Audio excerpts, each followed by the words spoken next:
வாதமாக தந்த ஊழியங்களை நடத்தி வருகிறார். அதற்காக நன்றி செலுத்துகிறோம். இந்த 22 நாட்களிலும் கடந்த ஊழியங்களும் 1ஆம் தேதி தொடங்கி இந்த 22 நாட்களும் தொய்வில்லாமல் தொடர்ந்து ஒவ்வொரு நாளும் ஊழியம். முதல் நாள் பாவச்சத்திரம் 1ஆம் தேதியே பாவச்சத்திரம் ஜெபத்தில் இருந்து அதெல்லாம் தொடங்கின ஊழியம் இன்று வரைக்கும் நடந்துகிட்டே இருக்குது. இன்னும் நடத்துவார். அப்படி வருகை வரைக்கும் இந்த ஊழியம் இப்படியே நடக்கும்னு சொல்லி ஐக்கியத்துக்கு அதிகமாக போக்குவரத்துமாக இருப்பேன். ஐக்கியத்துக்கு போக்குவரத்துமாக இருக்கும்போது அன்றைக்கி அப்போஸ்தலனாகிய பவுல் மனம் திரும்பின உடனே கண் திறக்கப்பட்ட உடனே எருசலேமுக்கு போக்குவரத்துமாக இருந்தாராம். போக்குவரத்து வந்த வாழ்க்கையில் எத்தனையோ சதிகள் வந்தது, பொல்லாத ஆலோசனைகள்லாம் வந்தது. 40 பேர் அவரை கொண்டு தான் தீர்வோம்னு சொன்னாங்க. ஒருவரால் அவரை சேதப்படுத்த முடியாது. கடைசி வரைக்கும் கர்த்தருடைய நாமத்தை உயர்த்தி மகிமைப்படுத்தி கொண்டே இருந்தார். இந்த உன்னதமான ஊழியத்தில் இணைந்திருக்க நம்மளுக்கும் ஒரு தலைமையில் மயிலுடக்கள் விழாது. எத்தனையோ பேர் சொல்லுவாங்க, இவன் கதை இவ்வளோதான், இவன் அழிஞ்சிருவான் முடிஞ்சிருவான்னு.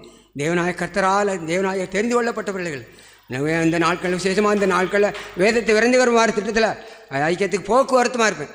தினசரி ஐக்கியத்துக்கு வருவேன். ஞாயிறு காலம் தவிர மற்ற நாள்லாம் ஜெபம் பண்ணுவோம். அது நிமித்தமாக ஒரு விசுவாசம் வளருது. நம்ம விசுவாசத்தை மாத்திரம் நம்ம ஆயத்தப்படணும். நம்மளோட கூட்டத்தை ஆயத்தப்படுத்தணும். அவள் காவலாளி வந்து இரவுகளாக செபிக்கணும். இந்த வேதத்தை நான் அதிகமாக வாசிக்கவும் அதை வச்சு தியானிக்கவும் கர்த்தர் கிருபை தந்தார். முழு வேதாகமத்திலையும் இந்த வருஷத்தில் 3ஆம் தரம் வாசிக்கிட்டு இருக்கேன். 3ஆவது தரம் பகுதி வரைக்கும் வாசிட்டேன். ஒரு 725 பக்கம் வாசிச்சிருக்கேன்.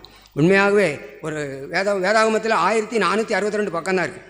பக்கம் பக்கமாக வாசிப்பேன். ஒரு நாளைக்கு 20 பக்கம் 25 பக்கம் வாசிப்பேன். ஒரு நாளைக்கு குறைஞ்சிட்டுனா மறுபடியும் கூடுதலாக வாசிப்பேன். இப்படியாவது அதிகமாக வேதத்தை ஆண்டவரோடு இருக்கும்.